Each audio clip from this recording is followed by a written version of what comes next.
Buenas noches. Asturias cerró los manicomios hace ahora 14 años. La idea era y es tender a una atención comunitaria y más amplia que lo estrictamente médico o farmacológico. Se ha avanzado mucho, pero queda todavía más por hacer, sobre todo en el campo de la comprensión y consideración de las personas con sufrimiento mental, que sienten cómo viven ellos su realidad, qué les preocupa. Solemos escuchar a su entorno, pero Asturias Semanal ha buscado también sus voces en primera persona.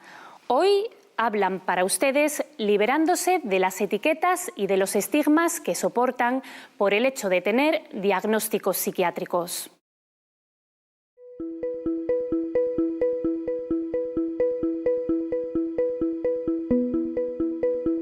Desde la locura o desde la experiencia de la locura, yo suelo decir que soy un loco, aunque ya no lo estoy hace 14 años, pero sigo siendo un loco porque he vivido esa situación y la sigo llevando dentro.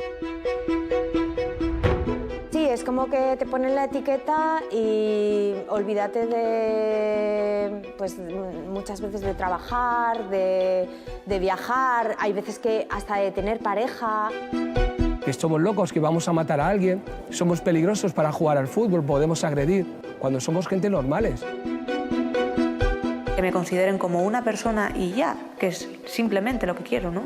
No ser, mira, Sandra la chiflada, Sandra la esto, Sandra, vale, bien, me da igual, pero realmente no creo que haya necesidad, ¿no?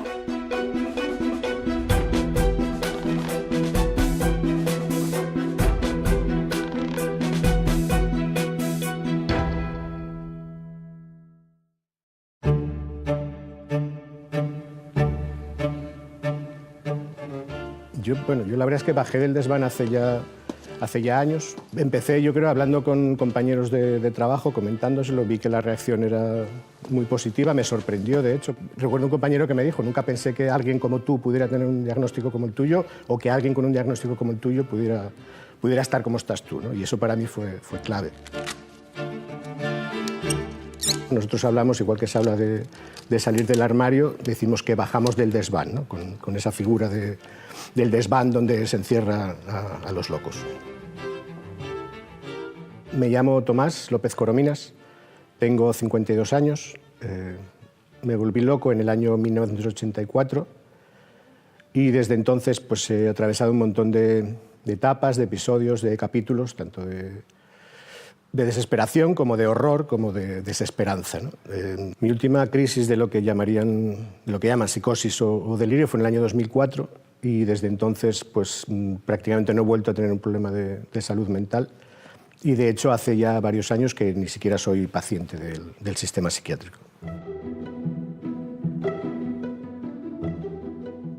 ¿Y cómo me volví loco? Pues a finales del 84, octubre-noviembre del 84, a causa de un consumo de una sustancia, de repente me fui al suelo y al despertar pues pensaba que me había muerto, que mis amigos eran demonios, que lo que vivía era un mundo paralelo creado para mí, era el infierno que se había creado para mí.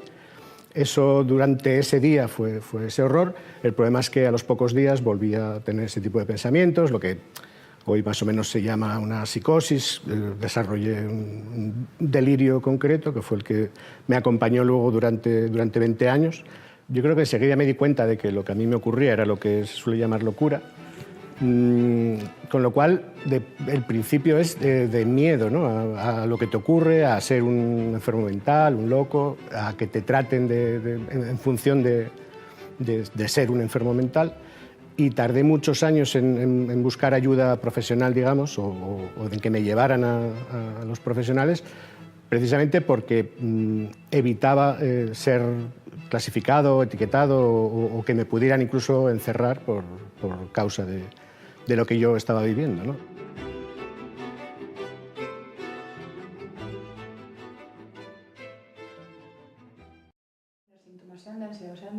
El sufrimiento mental motiva el 25% de las consultas al médico de familia. Aproximadamente 1 de cada 5 personas adultas en Asturias está en riesgo de tener una mala salud mental. Es decir, tener capacidad de no poder afrontar los problemas cotidianos que tiene en un momento determinado sin ayuda. En las mujeres es 1 de cada 4 y en los hombres es 1 de cada 6. Afortunadamente, la mayoría de los problemas son trastornos mentales que llamamos comunes o prevalentes, ansiedad, depresión, duelo, que en épocas de crisis han aumentado, pero también tenemos trastornos mentales graves que tienen afortunadamente menos prevalencia, pero son una realidad importante en nuestra comunidad autónoma. Para facilitar la atención al paciente con sufrimiento leve, el SESPA ha empezado a implantar psicólogos en los centros de salud, una iniciativa piloto pionera en España.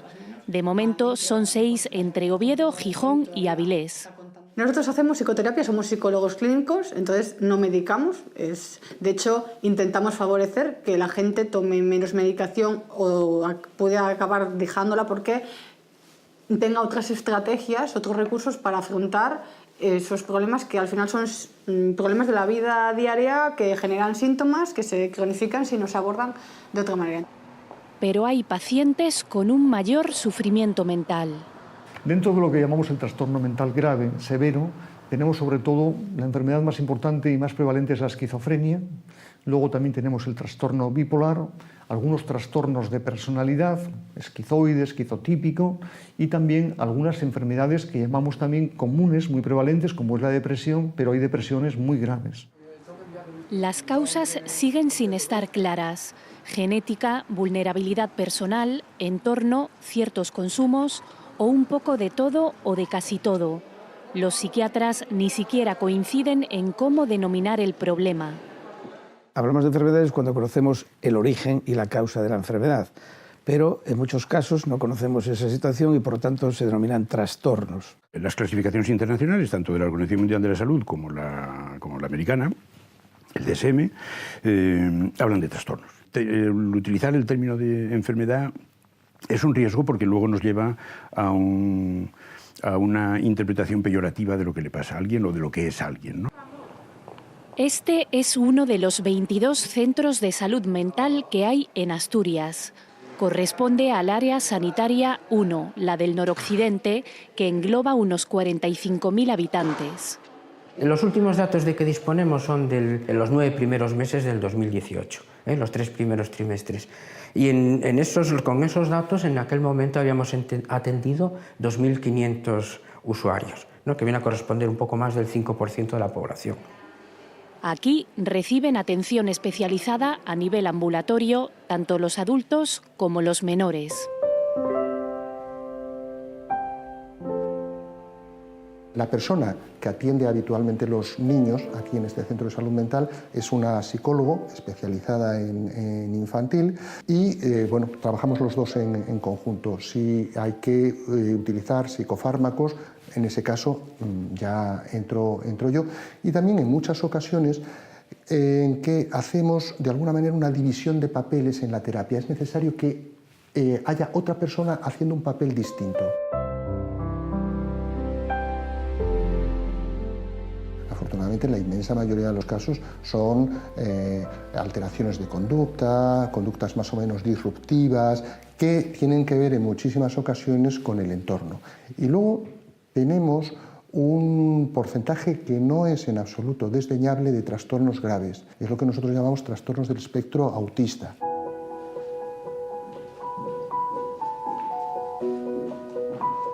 Me llamo Sandra Cuervo, tengo 23 años, me encanta la música, de hecho siempre ha sido mi vía de escape respecto a los problemas, los diversos problemas que he tenido que me han llevado a desarrollar un perfil de diversidad mental que denomino yo, que no enfermedad mental, y actualmente creo que poco a poco me estoy ganando el carné de lucidez, por llamarlo así, sobre la gente, sobre mi entorno.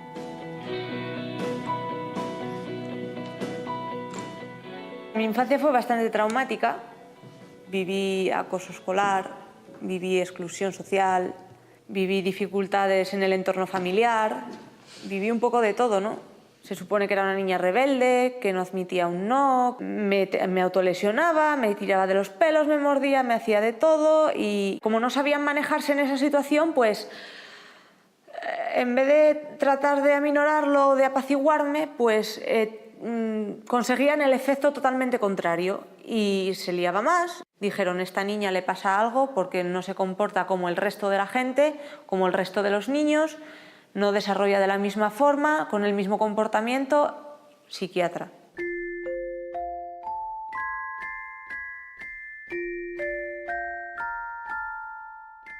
Me trataron en la Gota de Leche y entonces yo le pregunté a la señora que si eso era un colegio interno y me dijo sí, y como te sigas portando así de mal, te vamos a internar aquí. Y yo, claro, quedé descolocada, pero pese a eso le miré directamente a la cara enfadada y le dije, eso es mentira. Me diagnosticaron trastorno de la conducta, pero yo creo que me curaron de una enfermedad que no tenía y me acabaron estropeando más.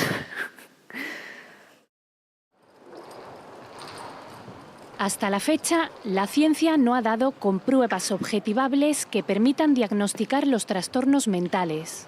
No tenemos ni analíticas sanguíneas, ni escáner, ni tenemos resonancias que puedan discriminar a una persona con un diagnóstico de otra que no lo tiene. Es más, la situación es tan difícil y tan compleja que los profesionales no sabríamos distinguir una persona que tiene un trastorno de otra que finge tenerlo. Lo que pretenden las clasificaciones internacionales, sobre todo, es ir definiendo conjuntos de síntomas que puedan relacionarse con un diagnóstico concreto. Que a veces es muy difícil y a veces muy controvertido, ¿no? Porque luego la interpretación de los síntomas tampoco es sencilla siempre, ¿no? Donde yo puedo ver un síntoma, otro profesional puede no estar totalmente de acuerdo, ¿no? A menudo es el mismo facultativo el que cambia de impresión. El médico empieza pues, tratando de aquilatar y de construir una impresión diagnóstica. Pero al paso de los meses o al paso de los días, pues uno puede modificar evidentemente lo que era una impresión diagnóstica o un diagnóstico provisional. Yo no tuve nunca relación con la enfermedad mental y bueno, por eso mi desconocimiento me costó muchísimo llegar a saber qué es lo que pasaba. Su principal síntoma que nadie reconoció fue el trabajo en exceso.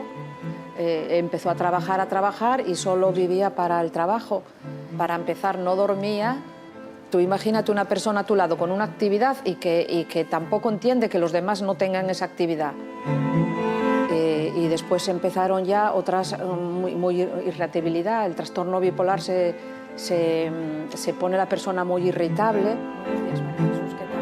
Y entonces empezamos un proceso con medicaciones, pero claro, no te explican lo que puede ser, ni tampoco la medicación en qué consiste, porque puede tener efectos secundarios que tú desconoces y no sé, yo pensé que esto se trataba de un episodio como una gripe o algo que duraría un tiempo y mejoraría, pero no mejoró hasta que yo vi que la cosa se desbordaba y esa persona tuvo un ingreso involuntario. Vengo muy contenta porque el proyecto que estábamos trabajando en él de tener un piso lo tenemos ya bastante adelantado. Carmen encontró la información y el apoyo que buscaba en AFESA, una asociación que reúne a personas diagnosticadas con trastorno mental y a sus familiares, y con el tiempo acabó involucrada en su gestión.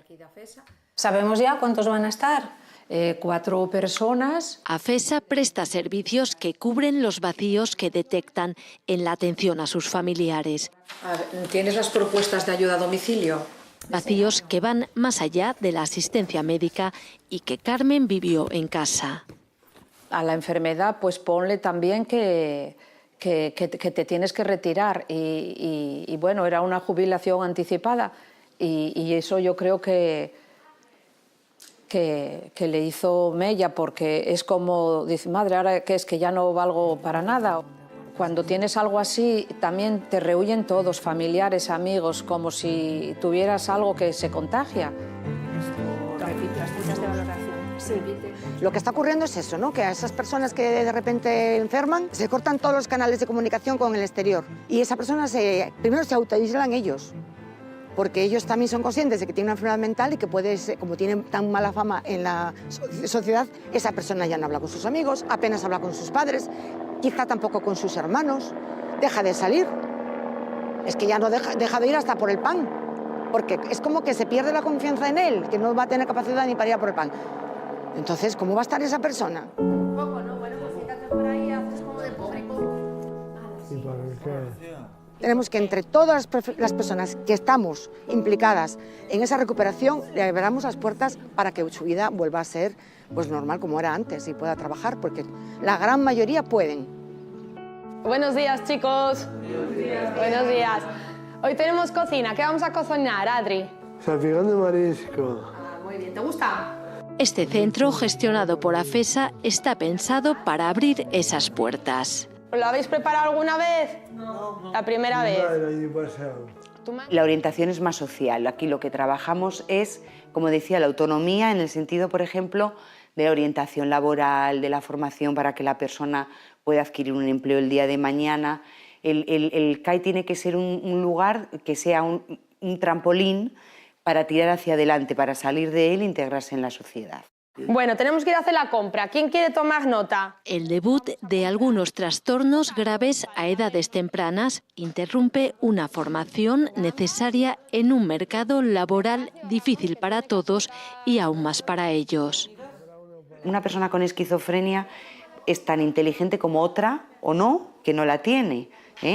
Se puede estar limitado, porque hay que decirlo todo, porque, por ejemplo, hay una medicación que nos produce ciertos síntomas secundarios o por los propios síntomas de la enfermedad. Pero cuando todo va rodado, las personas funcionan perfectamente. Los objetivos concretos, bueno, en primer lugar, pues que aprendan a cocinar, ¿no? Que aprendan pues también a hacer la compra, el precio, economía. Quieras que no, que ellos preparen su comida y que se la coman, pues les sube pues su nivel de autoestima. Venga. Son ingredientes imprescindibles para afrontar una vida independiente, aunque en España las familias asumen mayoritariamente el papel de cuidadores. Tenemos la familia superprotectora, que de repente creen que esa persona se convirtió en un bebé. Y luego está la familia que corta totalmente el contacto con esa persona. Bueno, pues yo te puedo decir que es fundamental. Que las personas con enfermedad tengan el apoyo de sus familias es fundamental para una buena recuperación, pero fundamental. Suele pasar muchas veces que al final las familias se conviertan en pacientes de salud mental también, porque las madres, que son las principales cuidadoras, pues acaban tomando un antidepresivo, no pueden dormir, ansiolíticos, en fin, hay que intentar que esa carga se reparte, que esa carga se comparta.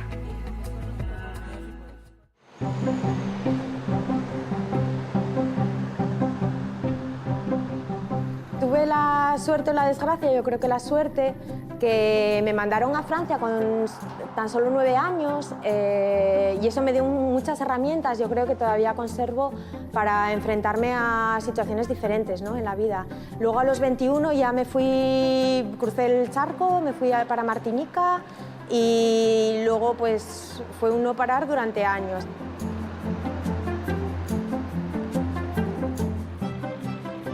En Holanda, en una ocasión, toda la explotación laboral que yo había sentido y todas mis ganas de hacer justicia, primero para conmigo misma y luego pues, también con todos mis compañeros, pues explotó. Tuve una crisis vital ahí muy gorda y por eso tuve que volver a España. Y la verdad que dejé de viajar, pero me traje conmigo muchos aprendizajes y ahora pues participo en el activismo de salud mental. En todos mis años de viajar por el extranjero y tal, pues me enfrentaba con mi cuerpo a un día a día pesado y angustioso, a veces estresante. Entonces dejé el trabajo, vivía ahí en Holanda, vivía en una habitación que daba a un canal con techos altos, no comía, adelgacé no sé cuánto en muy poco tiempo, dejé de ver a mis amistades y me dedicaba a estar en mi habitación encantada de la vida, soñando y trazando un plan, ¿no? Mis compañeros de piso se preocuparon por mí y me acabaron llevando al hospital. Y después de que fuera mi familia a buscarme y tal, pues volví para Gijón. Entonces en Gijón pues ya vinieron 101 diagnósticos y fue muy duro el tener que asumir, el tomar una medicación. La verdad que los efectos secundarios y también los perseguidos de la propia medicación para mí eran devastadores y no me permitían desarrollarme, no me permitían, vamos, ni atarme los cordones de los zapatos. Y bueno, pues yo creo que gracias a las herramientas que yo tenía por el bagaje de Francia y tal, pues tardando, después de mucho tiempo y después de intentos de dejar la medicación y de rebelarme y tal, pues acabé pudiendo sobreponerme al dolor, ¿no?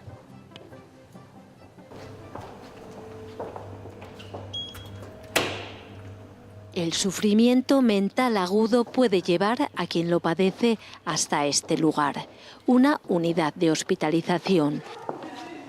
La de Luca es una de las 5 que hay en Asturias. Las habitaciones están distribuidas en 2 partes. Aquí está la zona de adultos, hay 24 habitaciones. Normalmente las habitaciones están siempre cubiertas. Tenemos bastante demanda de atención. Los ingresos son en pacientes en situación de crisis, personas en situación de crisis por una patología mental. Personas que en 4 de cada 10 casos nunca antes habían cruzado esa puerta ni habían tenido contacto con la psiquiatría y que pueden llegar a estar aquí contra su voluntad.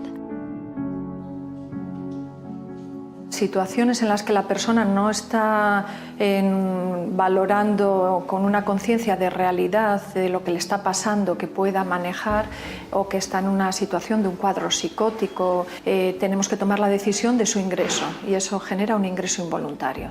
Pero sí, la mayoría de las veces, incluso en diagnósticos de gravedad, procuramos que el ingreso sea voluntario y son los más. En realidad, de 24 camas, pues puede haber 3, 4 ingresos involuntarios, 5, 6. La intervención con cada paciente se decide tras analizar su estado físico y mental y su situación y entorno social. Fundamental en estas situaciones es la orientación también de tratamiento. El farmacológico en estos casos tiene un peso dominante en la planta también. Las intervenciones en crisis, personas así, pues requieren generalmente un ajuste farmacológico. Entre 2 y 3 semanas permanecen de media los pacientes aquí. Estancias que en los casos más graves pueden pasar del mes. La práctica incluye en ciertas situaciones la inmovilización física. El año pasado, pues, ponte de unos 700 y pico pacientes ingresados, únicamente unos 80 y tantos precisaron una sujeción física. Es ya cuando la persona tiene un riesgo muy alto de producirse un daño o un daño a terceros. Manejamos previamente técnicas de desescalado verbal, de contención verbal. Eso, el personal está muy entrenado para esto. Y luego las farmacológicas. El SESPA unificó el año pasado los diferentes protocolos de contención existentes en la sanidad asturiana. Nosotros pensamos que debe haber tender a la contención cero, no debería haber ninguna contención. La realidad clínica en este momento es otra y por tanto en este protocolo de contención estamos de alguna forma incidiendo en todo aquello que evita la contención tanto farmacológica como mecánica, que es lo que llamamos el desescalado verbal, el atender al paciente de una forma preventiva para evitar que el paciente de alguna forma tenga un importante desequilibrio, ¿no? Debería de ser un último recurso. Pero yo creo que es una técnica de la que se abusa en demasiado, vamos a decir. Hay pacientes que me han manifestado que yendo a ingresar voluntariamente les han contenido. A veces se plantea un problema porque hay personas que ingresan voluntariamente y cuando quieren irse de alta voluntariamente no les dejan. ¿Por qué? Pues porque han valorado que aunque ingresaron voluntariamente, no están en condiciones de decidir por sí mismas. Se informa al juez, el juez autoriza y se mantiene el ingreso. Y el ciudadano debe poder decidir sobre sus asuntos, excepto cuando determinadas cosas choquen con los derechos del otro. En la unidad de hospitalización infantojuvenil ingresan niños a partir de los 12 años. pueden llegar con alteraciones de conducta ligadas a trastornos mentales graves, a situaciones críticas en el entorno social o a consumo de tóxicos. El UCA cuenta con 5 plazas que están prácticamente siempre cubiertas. La estancia aquí dura aproximadamente 2 semanas.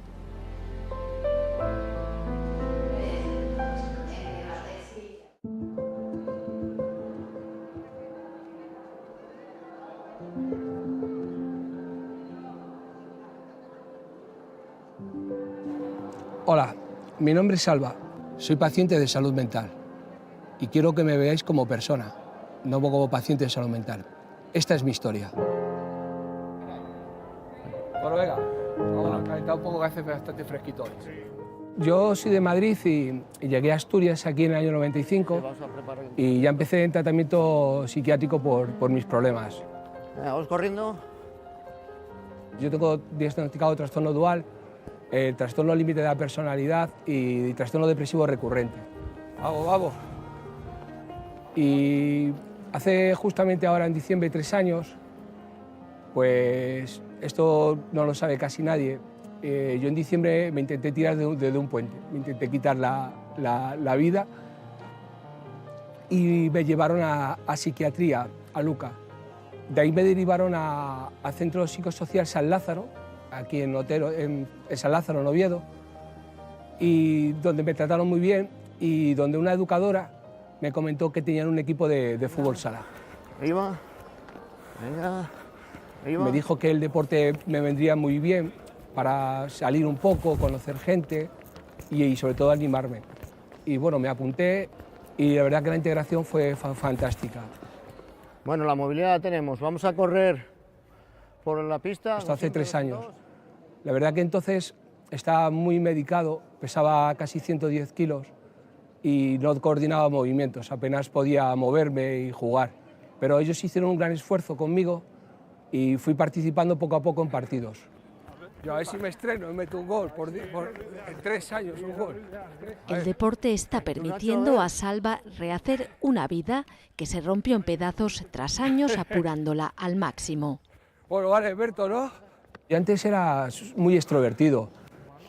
Tuve 7 años dando formación, viajando por toda España y daba prácticamente entre 22 y 24 cursos diferentes. Es decir, mi cabeza prácticamente era un bombo y eso es lo que llegó a un día a reventar. Eso es. Tocó fondo y despertó a una realidad que no tenía nada que ver con la que había conocido hasta entonces. Venga, a ver si sale. Yo solamente salgo cuando vengo los lunes y los jueves a entrenar y cuando jugamos partido. Mi casa es mi burbuja, donde nadie me molesta, nadie me puede criticar ni me puede mirar mal. Una vez que yo salgo de esa burbuja es donde yo me siento frágil, débil. A derecha y a izquierda. Eso es. Yo, de hecho, cuando comenté a amigos que yo tenía problemas de salud mental, he perdido amigos por ellos. Me llamaban que estaba loco, desequilibrado, que no hacía nada por mí. Seguramente si hubiera dicho que tengo cáncer, no hubiera perdido amigos, hubiera ganado más amigos. No toquen la seta, eso es, nos desplazamos. Yo solo me relaciono con gente, en teoría, con problemas de salud mental. Y todos nos entendemos y si hablamos de nuestros problemas, nos comprendemos.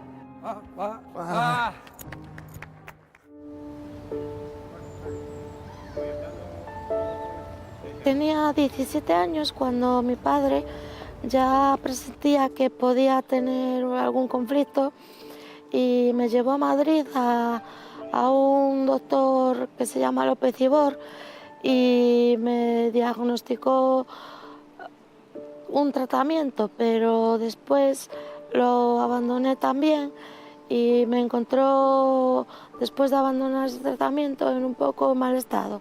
Entonces me subió rápidamente a urgencias al Hospital San Agustín y allí me ingresaron un mes. Al salir, Sandra pasó a recibir apoyo del ETAC. Bien, ¿vosotras? Buenos días.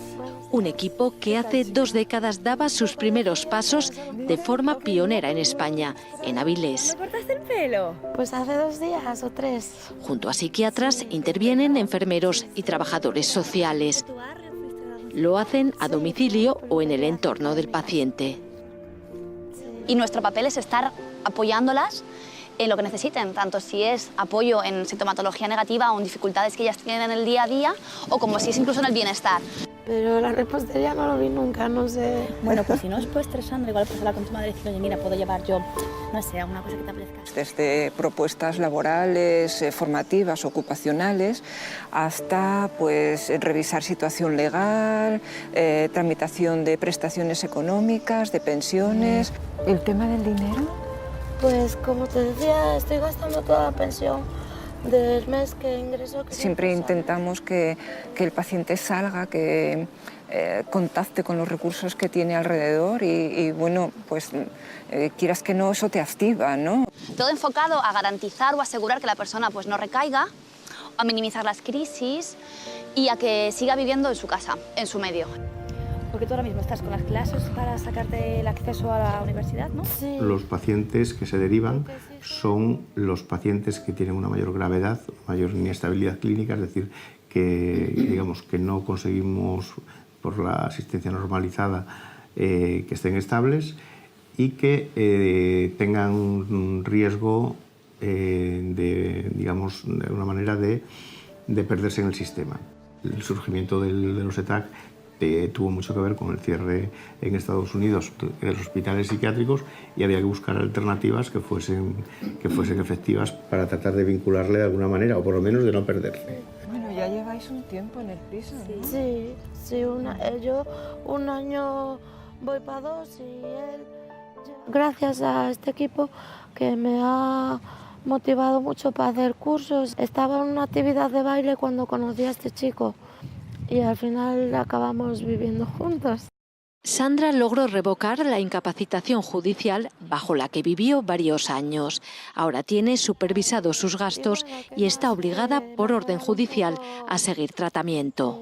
Autoestima personal para... Los jueces tienen esa posibilidad, ¿no? de alguien que piensa que tiene que tratarse, pues emitir una orden en el sentido de que se medique cada cierto tiempo. Es raro que lo hagan. Y sobre todo ese tipo de equipos lo que consiguen es también disminuir mucho ese tipo de situaciones. En general aceptan. Hay gente que no lo vive bien, ¿no? Entonces ahí nosotras, o sea, nunca se entra a una casa si la persona no quiere. O nunca se entra a una casa si alguien de la familia que vive ahí no quiere. Hay muchos otros lugares y muchas formas de intervenir. Todo esto se basa en un vínculo terapéutico, en una relación de confianza que se va generando. Últimamente tengo apneas de sueño y también consideran que puede ser un exceso de tratamiento, porque claro, llevo desde 18 años tomándolo y bueno, he conseguido el equilibrio, pero me gustaría muchísimo poder reducirlo. Bueno, Sandra, pues nos vemos en un par de semanas o así, ¿no? Sí, ya nos cuentas a ver qué tal todo. Si en Oviedo y Avilés son los ETAC o equipos de tratamiento asertivo comunitario los que atienden a los pacientes con sufrimiento mental grave, en las demás áreas sanitarias esa labor la desarrollan los centros de tratamiento integral, los CTI. Nuestro centro funciona con el modelo que llamamos de gestión de caso, que pasa porque se le adscribe nada más que comience el tratamiento con nosotros la figura de lo que llamamos un tutor de caso, que generalmente es una enfermera y que es la que va a coordinar y la referencia fundamental que va a tener el paciente en todo su contacto con nosotros. Es la persona que de alguna manera coordina todo el proceso asistencial, no solamente aquí, sino pues, con las necesidades que pueda tener, con la atención primaria, con servicios sociales. Tengo pendiente de ir a casa de Leire, que es una chica que está recién operada de un problema digestivo, que, bueno, la casa la tiene más o menos. 2/3 partes de los pacientes son varones de más de 40 años, muchos de ellos sin apoyos familiares o sociales. Aquí van a ser tratados por psiquiatras, psicólogos, terapeutas ocupacionales y enfermeros. Sí que tenemos que programar visitas domiciliarias para intentar motivar sobre todo que tire cosas que ya no sirven. Las enfermeras tenemos que estar un poco en primera línea de atención a los usuarios, a las familias y a la comunidad. Tenemos que estar muy cerca de donde ocurren los problemas reales, de qué cosas pasan, tanto en la calle como en los domicilios o en los centros sanitarios. Cuando el paciente se remite, tiene una entrevista no solamente con el clínico, que le corresponde, sino ya con esa persona que va a ser su referencia aquí. Y entre todos se desarrolla lo que llamamos un plan de tratamiento. Vale, pues mira, comer más despacio es una de las cosas importantes. ¿Qué más? Otra razón, a mí también me pasa. Comer rápido, ¿eh? Entre todas las actividades que facilitan a los pacientes, dentro o fuera del centro, están muy presentes las que promueven los hábitos saludables. No se mueren porque tengan una esquizofrenia o otra enfermedad mental grave. Se nos mueren 15 años antes debido a problemas cardiometabólicos generados del consumo de tabaco o generados del consumo a veces de exceso de grasas, de poco ejercicio, etc. Por tanto, son pacientes en los que hay que trabajar todo lo físico, casi tanto como lo mental. Venga, chicos, que nos vamos. Con algunas diferencias, el modelo de los centros de atención integral se ha implantado en otras áreas sanitarias. Hoy, por ejemplo, los usuarios del CTI de Luarca, varios de ellos residentes aquí temporalmente, salen en grupo a hacer recados. Lo primero vamos a la farmacia, recogen la medicación y luego vamos al mercado. Vamos al mercado los que necesitan hacer compras personales, de aseo, de útiles de aseo, de ropa. Los que necesitan ayuda, estamos con ellos, se les ayuda a las compras. Los que no, sí que dejamos espacio para que vayan un poco a su aire y luego vamos a tomar un café. Está buen día y vamos a tomar el aire un poco y luego tomamos un café, ¿vale? Vale, ponte derechina.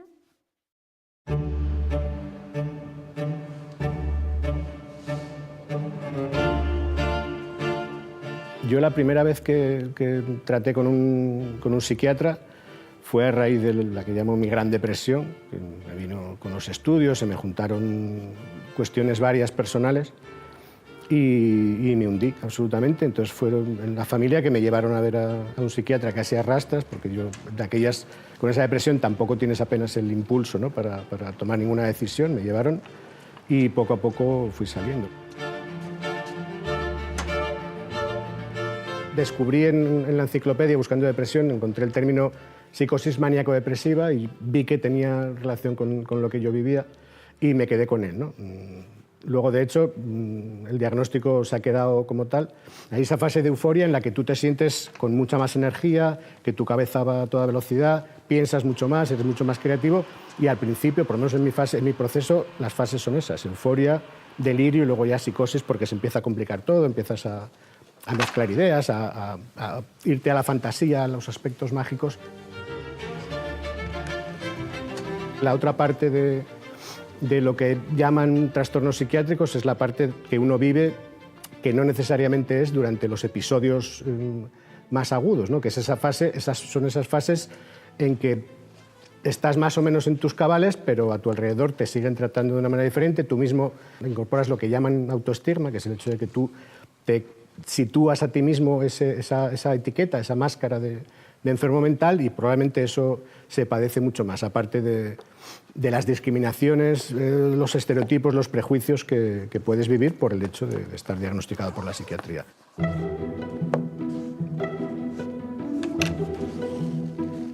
Yo pude salir en gran parte porque tengo una gran familia y he tenido siempre todo el apoyo de mi familia más cercana y la más extensa, de mis amigos, y porque he tenido la suerte de relacionarme, pude estudiar, con lo cual pude trabajar, eso también es fundamental. Y aparte que yo tampoco nunca me creí del todo lo de esto que casi nos fuerzan a creer, incluso de los propios servicios de salud mental, de que esto es para siempre, que es crónico y demás. Yo eso, bueno, siempre lo puse un poco entre paréntesis y afortunadamente pude escapar. Cuando te crees que es crónico, pues es prácticamente imposible. Y en parte pude escapar porque en el año 2003 entré en una asociación y a partir de la asociación empecé a tener mucha más información y de hecho eso para mí es lo fundamental a la hora de haber podido abrir mi campo de visión y ver otras realidades y ver mi propia realidad desde otros prismas, ¿no? Por ejemplo, el prisma de la comunidad, ¿no? y de las posibilidades en lugar de solo de las dificultades o de los obstáculos, ¿no? Bueno, Hierbabuena se empezó a formar en el año 2000, pero pasó por varios procesos, por varias manos, hasta que ya finalmente se consolidó como Hierbabuena Asociación para la Salud Mental. Eso quiere decir que llevamos ya casi 20 años. Somos una asociación sin ánimo de lucro y en primera persona. Somos personas diagnosticadas con experiencias de sufrimiento psicosocial, hay personas más crónicas, formamos un grupo con una gran diversidad mental, procuramos ayudarnos y empoderarnos, fortalecernos entre nosotros, ¿no?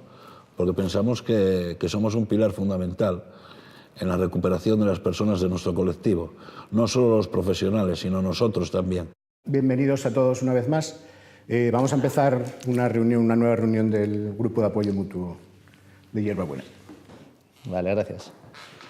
Bueno, compañeros, pues nada, pues comentaros que hoy he tenido una semana muy buena, la verdad. Asistimos a un encuentro que suele transcurrir en la intimidad. La disciplina me sigue funcionando, me sigo levantando pues a la hora prevista, me hago mi zumo de naranja. Los asistentes, uno a uno, exponen sus preocupaciones. Sigo teniendo el mismo miedo de siempre, de tener una recaída. Cuenten lo que cuenten, saben que los demás les comprenden muy bien. Además de los problemas que tengo de sufrimiento mental, también tengo una enfermedad degenerativa y eso me causa mucha ira y mucho malestar. Pero bueno, poco a poco voy gestionándolo, buscando espacios. Si fuera posible llevar una vida sin fármacos y sin los efectos secundarios que conllevan, ¿no? Aquí lo importante no es contener, sino expresar todo lo que uno lleva dentro. La verdad que estoy muy sensible, creo que no puedo hablar más. Tú cuando entras en el sistema asistencial y eres diagnosticado y estigmatizado, pues te quedas con un vacío muy grande. Y ese vacío muy grande, en el momento en el que te encuentras con un grupo de personas que ha pasado por algo parecido o igual a ti, que te comprenden, que te respetan, que se saben poner en tu lugar, haces un grupo donde te encuentras más seguro, donde te comunicas, donde te abres, donde te sientes persona, no un bicho raro, y eso fortalece.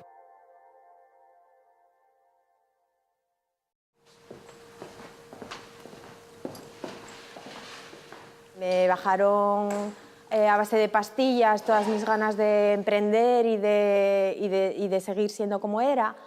Lo pasé muy mal, utilizaron correas, utilizaron sistemas de contención, que no de atención, bastante dañinos. El mundo me impuso de mala manera, pues me impuso sus reglas. Yo no creo que la crisis haya estado dentro de esta cabeza, yo creo que fue una crisis con el contexto social, como a tantas personas les ocurre. La comunidad se lava las manos y se supone que es la medicina la que tiene que ocuparse de las personas pues, que tienen sufrimiento mental. Entonces, yo eso no estoy de acuerdo en absoluto. Creo que tendría que la sociedad pues, que hacer comunidad y acompañarnos, porque al final todos formamos parte de la misma realidad. Yo no estoy en contra de la medicación porque hay veces que sí que puede ayudar, ¿no? Es un apoyo que se puede tener cuando, pues como quien cuando rompe una pierna pues pone una muleta. No deberían de ser medicaciones que te acompañaran excesivo tiempo, ¿no? Deberían de recetar paseos, relaciones saludables con personas pues, que tengan las mismas preocupaciones que tú, deberían de recetar libros. Me llamo Cata e intento seguir escribiendo la historia de mi vida a pesar de las dificultades.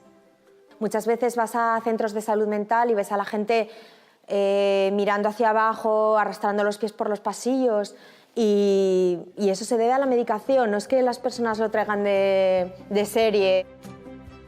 El experto en medicación es el psiquiatra normalmente, pero claro, tú eres el experto en tu vida y sabes lo que estás viviendo, y deberías de ser capaz de saber si, o sea, de influir mucho más en las decisiones que se toman contigo.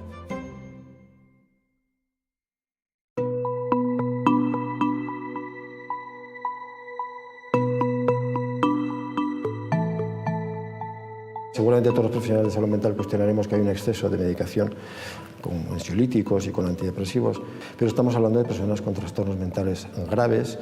Cuestionar la medicación desde algunos ámbitos, como se hace, me parece que es banalizar de alguna manera pues lo que significa un trastorno mental grave, pero también asumimos que es necesario que esa medicación sea muy cómoda, que tenga los menos efectos secundarios posibles y que siempre esté bien explicada y en lo posible consensuada con el paciente. Por ello en psiquiatría se han desarrollado mucho nuevas galénicas para poder envolver el tratamiento de modo que solamente tengamos que poner la medicación una vez al mes, una vez cada 3 meses o una vez cada 6 meses. Pero el protagonismo de los fármacos en los tratamientos suscita debates entre los propios profesionales. Está claro que en muchos cuadros que se diagnostican, la evolución, sobre todo si hablamos a medio y largo plazo, es mucho más favorable si se tratan con psicoterapia que si se tratan con psicofármacos. Muchos cuadros mejoran antes y la gente lo pasa menos mal si mezclamos ambas cosas, ¿no? Desde 2 áreas de conocimiento distintas, la psicología y la biología, Héctor y Marino defienden otro relato del problema y de cómo se aborda. Dejaron de existir los tímidos, por decirlo así, convertidos en personas con ansiedad social, ¿no? Y eso pues es digamos supuestamente una enfermedad que ahora justifica un medicamento que es el que han comercializado. La gente piensa que los psicofármacos son curativos y no estamos hablando de antibióticos o otro tipo de medicamentos que sí que son curativos porque van a la causa de la enfermedad. En este caso no conocemos las causas, por tanto no somos capaces de saber qué hay que reparar ahí o que de alguna forma hay que modificar. Con los psicofármacos pueden llegar a producir lo que se conoce como toxicidad conductual. Muchos de ellos producen alteraciones conductuales. En el fondo son fármacos. Una palabra griega quiere decir que, como saben, remedio y veneno, no una cosa u otra, sino las dos cosas. Pueden ser útiles para ciertas cosas, por ejemplo, un fármaco sedante te puede dejar más tranquilo, te puede dejar de dormir, pero por otro lado pues te deja poco atento, te puede alterar la coordinación motora, incluso puede hacerte que caigas en una depresión. En la mayor parte de los países, incluyendo España y desde luego aquí en Asturias, si alguien tiene, digamos, lo que podríamos llamar una crisis psicótica, va a recibir probablemente un diagnóstico y va a recibir, digamos, una medicación que aligera toda esta alteración, ¿no? Y a partir de ahí, digamos, se corre el riesgo de que en lo sucesivo va, digamos, entrando, digamos, en esa rueda. Hay gente que dice, cuando a una persona se la diagnostica porque tiene una esquizofrenia, y se habla con esa contundencia, esa persona va a ser esquizofrénica toda la vida. Y eso no es cierto. Si yo lo que diagnostico es lo que veo en una persona, o cómo funciona, o por los medios que sean, pues si ha cambiado, tendré que aceptar la evidencia, ¿no? Solo los que tienen mucho interés en que los fármacos se perpetúen en la vida de determinadas personas, pues van a mantener que un tratamiento es indefinido, ¿no?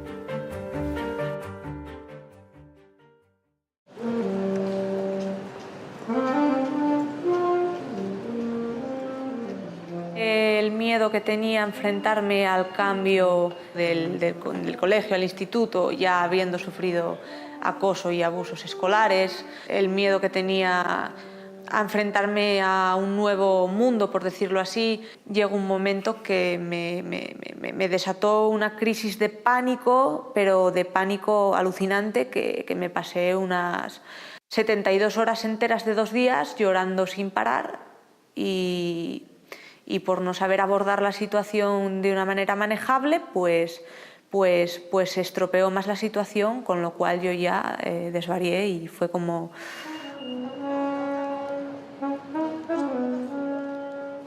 Pues acabé, me tuvieron que sedar y tuve que ingresar en psiquiatría en 8 adolescentes, en psiquiatría de Oviedo, en el UCA, en el antiguo UCA.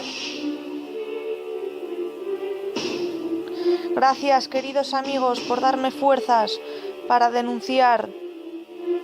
Me di cuenta de que lo raro no era tan raro, sino simplemente diferente, porque no solo era yo la diferente, sino que había mucha gente igual de diferente que yo, igual de bien que yo, en el sentido de razonar. Y te das cuenta de que a veces no eres una enferma, sino eres una persona con problemas que no sabes manejar, y simplemente por no manejar los problemas pues te lleva a reaccionar de manera desbordante.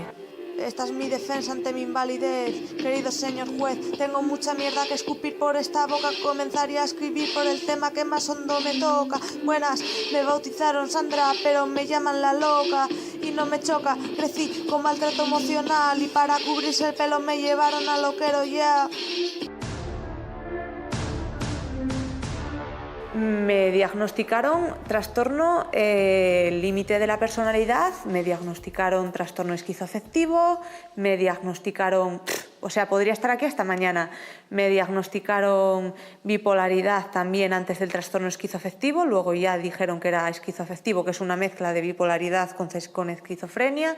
No sé si querrían o no ayudarme, pero desde luego que no lo consiguieron, sino que consiguieron el efecto totalmente contrario. Hay personas que el diagnóstico les ha ayudado mucho y hay personas que el diagnóstico les ha destrozado.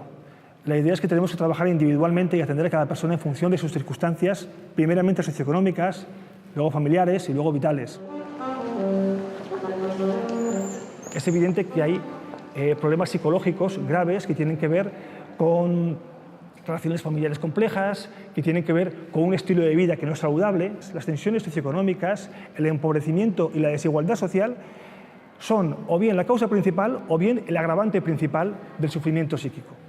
Lo que no podemos hacer es coger un problema derivado de un desahucio o de una situación de desempleo cronificada y querer psiquiatrizar el problema. Bueno, entonces podemos revisar Colunga, aprovechando que lo acabamos de instalar ahora. Vale.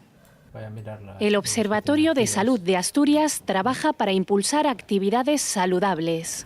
En total tiene 59 actuaciones. Vale. ¿Y de esas cuántas están activas ahora? Actuaciones de todo tipo ya existentes en el entorno, pero tal vez desconocidas para muchos vecinos.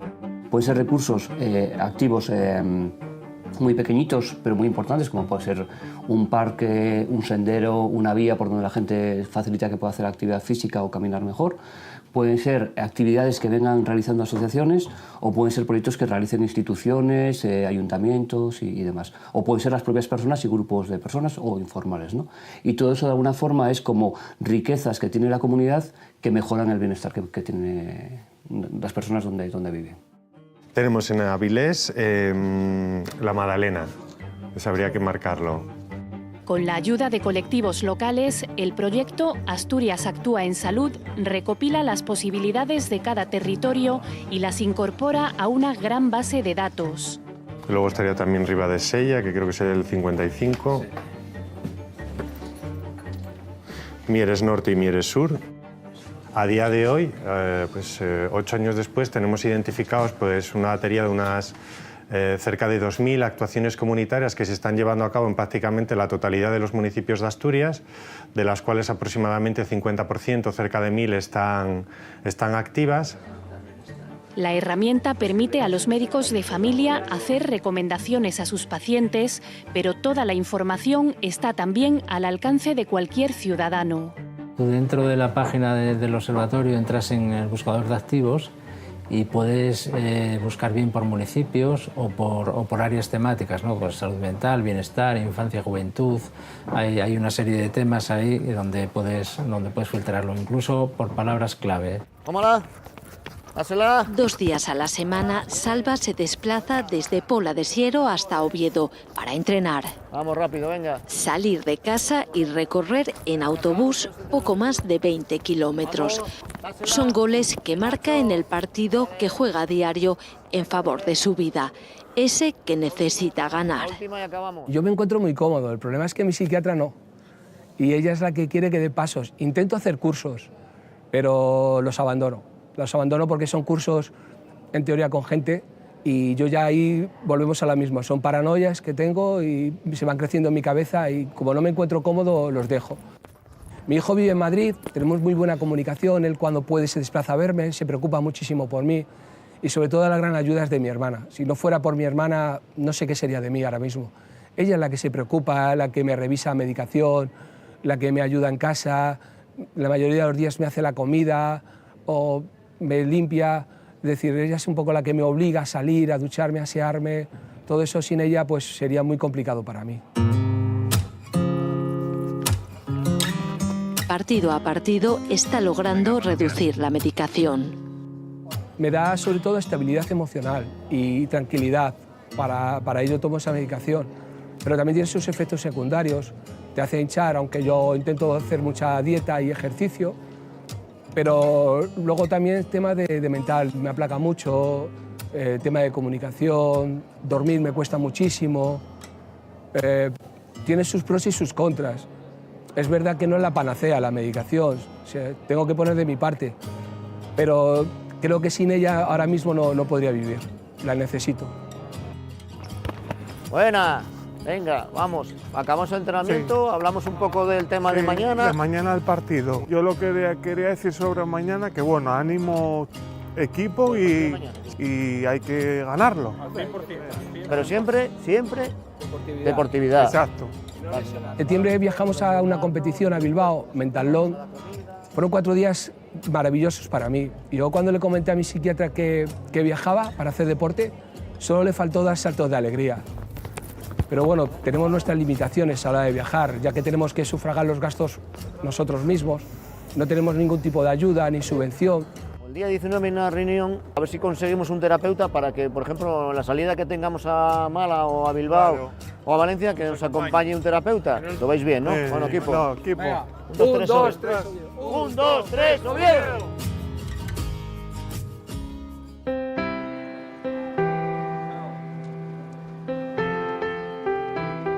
El cuerdismo viene a ser, son los estereotipos, prejuicios y discriminaciones que, a semejanza del machismo o del racismo, padecemos las personas que tenemos diagnósticos psiquiátricos o tachadas de locas desde una perspectiva de superioridad cuerda, ¿no?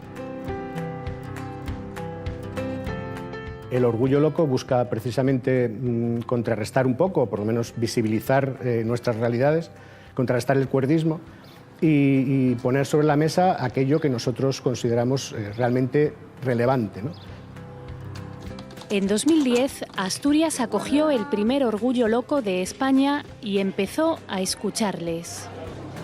En cuestión de derechos, la legislación española sigue estando muy anticuada, ¿no? Hay una Convención de Derechos de Personas con Discapacidad que aprobó la ONU en el año 2006, que España ratificó en el año 2008, pero que todavía no se ha trasladado a nuestra legislación. En esa convención de lo que se habla fundamentalmente es que cada persona tiene su capacidad jurídica y tiene derecho a tomar sus propias decisiones, ¿no? Desde el momento en que se están utilizando fórmulas de obligatoriedad, de tratamientos forzosos o de internamientos involuntarios, se está vulnerando ese derecho. Lo que hace falta es, primero, que eso figure en la legislación y, segundo, que haya garantías de que ese derecho se pueda producir. Garantías como la de poder elegir un representante o firmar unas voluntades anticipadas sobre qué tipo de atención se quiere recibir en momentos de crisis. Tradicionalmente siempre han hablado por nosotros y nos han representado incluso familiares o profesionales, ¿no? Ya nosotros vemos que ya es hora de que seamos nosotros los que hablemos por nosotros mismos, que a fin de cuentas es nuestra vida, somos los protagonistas de la salud mental y nos toca, ¿no? Ya es hora de que hablemos nosotros y de que se nos escuche, sobre todo.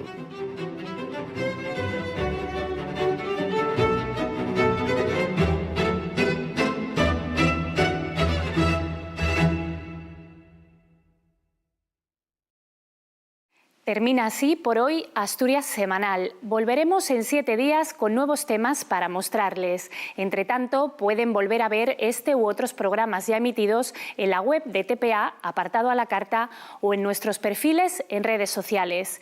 Muy feliz semana a todos.